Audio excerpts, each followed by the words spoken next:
I want to provide myself a little conversation while I'm eating. Now, I could talk to my wife in sign language, but we find it so hard to do that. In fact, one Thanksgiving, we were at this deaf gathering for Thanksgiving. A lot of deaf people gathered together, and I was talking with a deaf lady at a big table. She was on the other end of the table. I was on one end, and she was asking me question after question in sign language, and I was answering. A lot of deaf people think that a hearing person is not going to understand them, but I've been in the deaf world for 30 years, and at that time, maybe 20. So everything she was saying was perfectly clear to me, right? So I kept answering, and I think she was amazed, because a lot of times hearing people, can't understand. Now, finally, you know what she said? She said, "I want to eat," in sign language. She should stop conversing. Well, my wife and I can converse, but as you can see, if you're eating, it's a lot easier to talk while eating. I can do this, right? In sign language, I got a fork here. I have to put the fork down and just sign with one hand, right? It's very hard. Look, deaf people, not as hard, but me, I'm a hearing man. Raised in the hearing world, so I find it hard. Now, so let me provide some conversation while I'm having this delicious dinner made by my deaf wife over there. If you can see her. There she is. She made this delicious dinner. Now, when I was working for Arena Stage, and I'm proud of that, because I was a middle-aged man. I was unemployed. I got married unemployed, and I would go into this handicapped job agency every day and looking for work side by side a woman who had no arms. So she would have an apple, eating it with her foot. Everything she did with her feet. Well, one day I just said, listen, I'm going to look up this stage I used to sometimes go to with my parents when I was a teen, like 14 years old. And I'm going to send them a letter saying, I got some experience in acting in high school here in the D.C. area, and I'll do anything at your stage, anything, It doesn't matter. I'll do anything you want. Clean, whatever. I've been looking for a job for quite a long time, almost 2 years by then. And, well, to my amazement, I got a letter back saying, yeah, come on in for an interview. I could not believe it, right? Well, I got hired. And the reason why they hired me was they needed somebody in their stage crew who could act. That's just the ordinary stage crew person, right? So they hired me for this play called, the title was The Matchmaker by Thornton Wilder. And there were only two people in the stage crew, me and this other guy. And he was a veteran. He went back years and years, and I'm sure he went on years and years after I left there. He was a mainstay there. But they hired me to be the other member of the stage crew, two men. And we were characters in the play. So we had costumes, and we even took a bow at the end. And we had little bits to do during the play. Now, here's what I wanted to talk about while I'm having my dinner here. I was thinking about this. Well, before I talk about what I want to talk about, let me quickly, it doesn't matter if I say it now and go on talking. I can't review what I've done. and have a continuous video. So I don't know what to do here. I want to say more about how interesting it was to be working side by side with actors I'd seen as a kid. I was now a middle-aged man, and these actors were older now, but they were there from the repertory company that I'd see them on stage years before when I was 14, starring in plays, right? And they were still starring. There's older men now. I'm not going to say their names. I'm not going to say the name of the theater. Great theater. Loved the place. Anyway,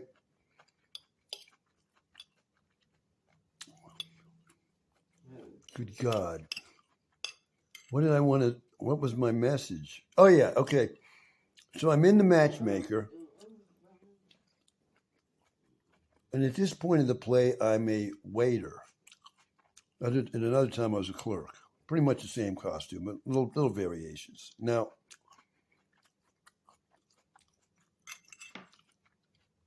what I want to say, one of the characters in the play was what we call a snooty waiter. A really snooty waiter. I guess the rich folks got to deal with people like this. So, anyway, the guy who played that part, he was a lawyer. He was a professional lawyer. His place of work allowed him to work out the schedule for working with them in the law firm and being in this play. And he was in lots of plays. He was like part of the repertory company.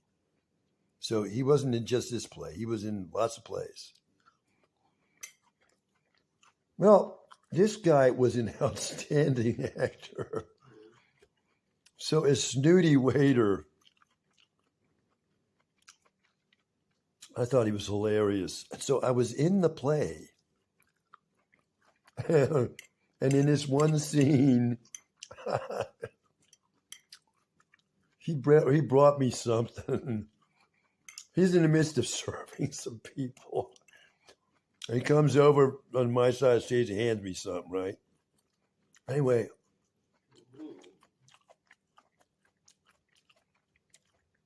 I found his performance to be so hilarious that on stage I couldn't help from smiling, you know? Now, I thought this might be a problem because, you know, he's coming over to me and I'm starting to crack up. You know, for real. I'm not trying to act. And, well, that was allowed. The director never called me down for that. Believe me, those folks noticed everything in those plays. So they didn't have a problem with me, tears coming out of my eye. I don't know why that is. I'm not getting emotional about what I'm saying. It's just, I don't know. Who knows? A mysterious tear. Anyway, I was here cracking up almost, you know, dealing with this guy on stage, and I could be seen on stage, right? But I guess they figured that's realistic. He knows this is the snooty waiter, and he finds him amusing. So I got away with that. Just want to say that. The theater was a stage in the round, so you could pretty well be seen by everybody, right?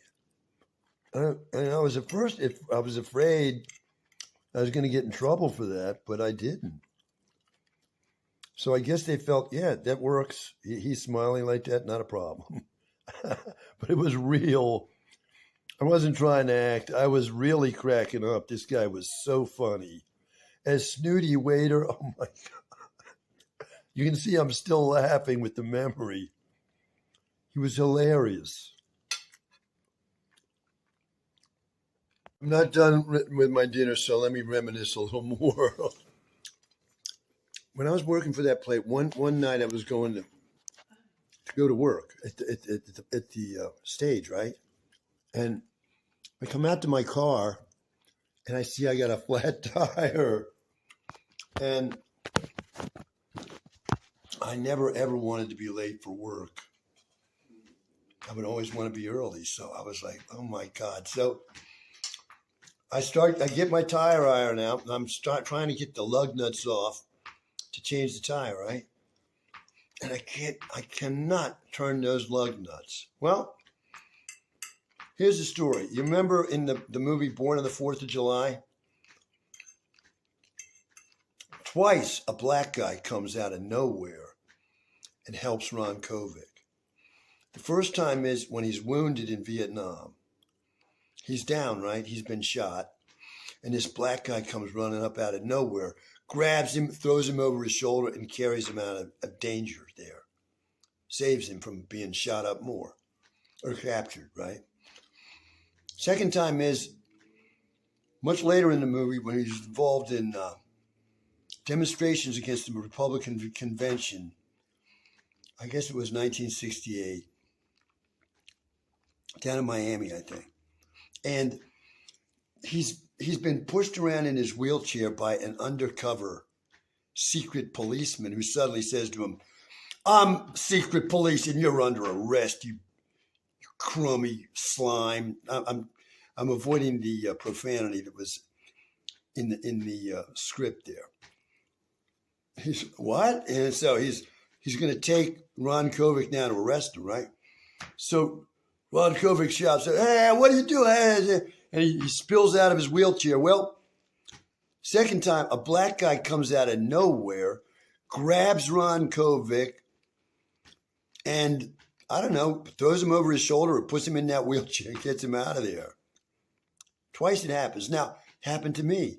I'm there by my car, right? I want to be on time. By the way, I worked at A&P the way Ron Kovic did. You see in the beginning of the movie, Ron Kovic, his dad is a manager for an A&P store. That was a food store back in the day. Well, I worked for A&P like he did. Just saying now, I had that in common. Now, this black guy comes out of nowhere from behind me. He doesn't say anything. And he takes the damn tire wrench out of my hands. The guy's got muscles, you know, muscles. And so let me say something quickly about that. I hope I don't forget my point. When I first started to work at the National Press Building during graduate school, I was as a copy boy. Well, I had to go down and get lunches for the reporters. So there was a drug fair down in the basement of the National Press Building at that time. And that's where we would buy all our food for the reporters. There was one copy boy at a time, and there was no we. If there was somebody buying food, it was me. So I'm down there at the drug fair. I'm just starting there as an employee. And there's this guy, a black guy. He's got on the white outfit that people in the kitchen wear, right? And the guy's got on like a white t-shirt. And he's got muscles like a bodybuilder, right? He's maybe 30 years old or something like that. I was around early 20s, right? This guy is built, right? And it looks like he's just starting work for the day the way I was. I think he even had a white cap on, white slacks, the whole thing. And he's super muscular as he's walking by. I'm standing there.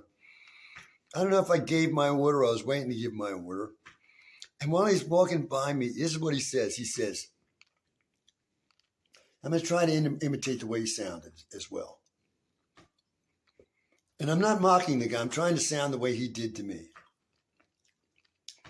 He said this. He's walking by with like a gray tub. He was one of those type of people that pick up the dishes that have been used by folks. What do you call that? I forget. Kitchen help. So he puts the used dishes in this gray tub and takes them back, probably wash the dishes himself. Anyway, here's what he says when he's walking by me. He says, shot him right in the head. Who was he saying that to? Wasn't talking to anybody, but he said it like to me. Well, anyway, there was a very muscular guy in a kitchen. Now, kitchen outfit. Now, the guy who appeared out of nowhere that night I had the flat tire, he was dressed in white too, just like him. White t-shirt, white pants, and muscles, same kind of thing. He comes up, he takes that tire iron and whoom, oh man, he's strong as hell. And he turns those lug nuts, and he turned all of them. And then he just handed me the thing back and walked off. Okay, now that was supposed to be part of something else, I think. Oh, God. I wanted to be on time at work. No, I think that was the story.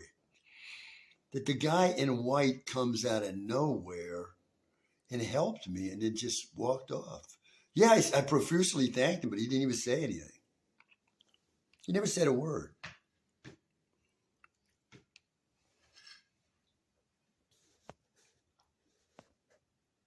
So here's the moral of the story.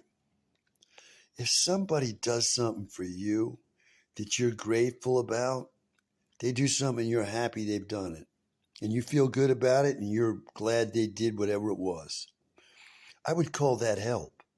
But if somebody does something for you that you don't like, you didn't want, you don't feel good about, you might even feel like it was a punishment, that is not help. It's not help. That's the moral of the story.